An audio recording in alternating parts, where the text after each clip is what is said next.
गांव के एक कोने में हरिराम नाम का एक गरीब किसान रहता था। उसकी झोपड़ी कच्ची थी, कपड़े पुराने थे, पर दिल बड़ा साफ था।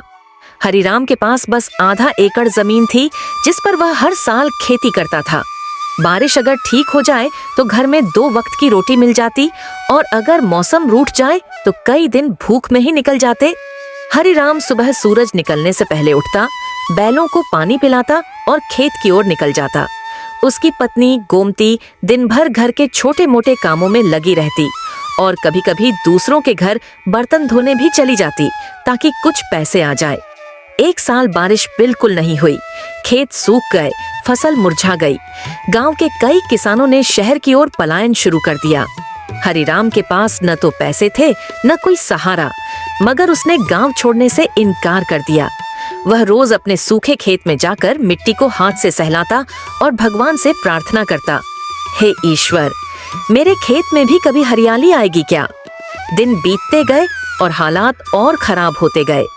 एक रात जब हरिराम सो नहीं पा रहा था, उसने देखा कि आसमान में बादल छाए हुए हैं। उसने मुस्कुराकर आसमान की ओर देखा और कहा, अगर तू है तो मेरी मेहनत जरूर रंग लाएगी। लेकिन सुबह तक बारिश का नामो निशान नहीं था। थका हारा हरिराम गांव के मंदिर में गया। वहां पुजारी जी बैठे थे। हरिराम ने कहा, पंडित जी, क्या भगवान सच में सबकी सुनते हैं? पुजारी जी ने मुस्कुराते हुए कहा, बिल्कुल सुनते हैं, पर वे सिर्फ उन लोगों की मदद करते हैं जो खुद की मदद करने से कभी पीछे नहीं हटते। हरिराम ने उस दिन तय किया कि चाहे जो हो जाए वह अपने खेत को नहीं छोड़ेगा। उसने अपने पुराने औजार उठाए और खेत में जाकर मेहनत शुरू कर दी। उसने सूखी मिट्टी को पलाटा, झाड़ियों को काटा और अपने पसीने से जमीन को भिगो दिया। इसी दौरान एक दिन उसके खेत के किनारे एक बूढ़ा आदमी आया। उसके कपड़े फटे हुए थे और हाथ में एक लाठी थी। उसने कहा, बेटा, क्या मुझे थोड़ा पानी मिलेगा? हरिराम ने मुस्कुराकर अपने मटके से पानी दिया और कहा, बाबा, ये खेत मेरा है, सूखा पड़ा है, पर दिल में उम्मीद अब भी हरी है। बूढ़ा मुस्कुराया और बोला, तू अच्छा इंसान है, मेहनती भी, भगवान तुझे जल्द ही आशीर्वाद देंगे। हरिराम ने झुककर उनके पैर छुए और जब उसने सिर उठाया तो वो बूढ़ा गायब था। उसे अजीब लगा, पर उसने ध्यान नहीं दिया। अगले ही दिन आसमान में बादल घिर आए और तेज बारिश शुरू हो गई। खेत की मिट्टी तरबतर हो गई। हरिराम की आंखों में आंसू आ गए। ये आंसू दुख के नहीं, खुशी के थे। अब हरिराम ने अपने खेत में बीज बोए। कुछ हफ्तों में छोटे छोटे पौधे निकल आए। उसकी मेहनत और उम्मीद दोनों ने मिलकर चमत्कार कर दिखाया। गांव वाले हैरान थे कि जहां सबकी जमीन बंजर पड़ी थी, वहां हरिराम के खेत में फसल लहलहा रही थी। गांव के सेठ ने आकर कहा, हरिराम, तू तो किस्मत वाला निकला, ये बीज कहां से लाया? हरिराम ने मुस्कुराते हुए जवाब दिया, बीज तो वही है, बस मैंने भरोसे की खाद और मेहनत का पानी डाला है। कुछ महीनों बाद जब फसल तैयार हुई तो हरिराम के घर में खुशियां लौट आईं। उसने गांव के गरीबों में अनाज बांटा और मंदिर में जाकर धन्यवाद किया। वहीं पुजारी जी बोले, देखो हरिराम, भगवान ने तुझे आजमाया था और तू परीक्षा में खरा उतरा।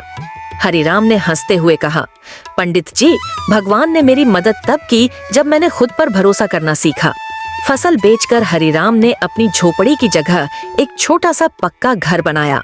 अब गांव में उसे भाग्यवान किसान कहा जाने लगा। लेकिन वह हमेशा कहता, मैं भाग्यवान नहीं, मेहनती हूँ। भाग्य तो बस मेहनती का साथ देता है। अगले साल गांव में फिर सूखा पड़ा।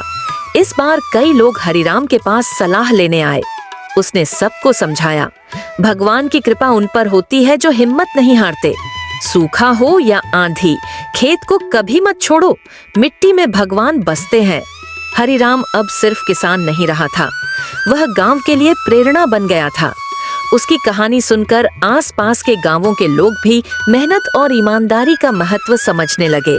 एक दिन जब हरिराम अपने खेत में हल चला रहा था तो उसे मिट्टी में कुछ चमकता हुआ दिखा। उसने मिट्टी हटाई तो देखा कि वहां एक छोटी सी मिट्टी की हांडी थी जिसमें पुराने सोने के सिक्के भरे थे। वह दंग रह गया। पहले तो उसके मन में आया कि शायद ये किसी राजा रजवाड़े का खजाना होगा, पर फिर उसे वही बूढ़ा बाबा याद आया जो बारिश से पहले आया था। उसने समझ लिया कि ये भगवान की एक और कृपा है। हरिराम ने उस सोने का कुछ हिस्सा मंदिर को दान दिया, कुछ गांव की भलाई में लगाया और बाकी से अपने खेतों को और उपजाऊ बनाया। अब उसके पास इतना था कि वह आराम से जी सके, लेकिन उसने कभी अहंकार नहीं किया। वह अक्सर कहा करता, भगवान हर किसी की सुनते हैं, पर पहले वो देखते हैं कि इंसान खुद अपनी तकदीर बदलने को तैयार है या नहीं। साल बीतते गए और हरिराम बूढ़ा हो गया। उसका बेटा अब खेत संभालने लगा था, लेकिन गांव के लोग आज भी कहते थे कि अगर किसी को भगवान की कृपा देखनी हो तो हरिराम के खेत में चले जाओ। वहाँ की हर बालियां एक दुआ की तरह झूमती है। एक दिन जब हरिराम अपने खेत में बैठा आसमान को देख रहा था, तो उसने महसूस किया जैसे वही बूढ़ा बाबा फिर सामने खड़ा है। बाबा मुस्कुराकर बोले, देखा बेटा, तूने मेहनत की, भरोसा रखा और अब तेरे खेत में सिर्फ अनाज नहीं, आशीर्वाद उगता है। हरिराम की आंखों से आंसू निकल आए। उसने हाथ जोड़कर कहा, आप कौन हैं बाबा? बाबा ने मुस्कुराकर कहा, मैं वही हूँ जिससे तूने उस दिन पानी पिलाया था। भगवान हर जगह है, बस पहचानने की नजर चाहिए। इतना कहकर बाबा गायब हो गए। हरिराम ने आसमान की ओर देखा और कहा, धन्यवाद प्रभु, आपने मुझे सिखाया कि सच्ची भक्ति वही है जो मेहनत से जुड़ी हो। उस दिन से गांव वालों ने हरिराम के खेत को भगवान का खेत कहना शुरू कर दिया। वहाँ की मिट्टी में अब भी वो कहावत गूंजती है, मेहनत करने वाला कभी गरीब नहीं रहता, बस वक्त आने में देर लगती है।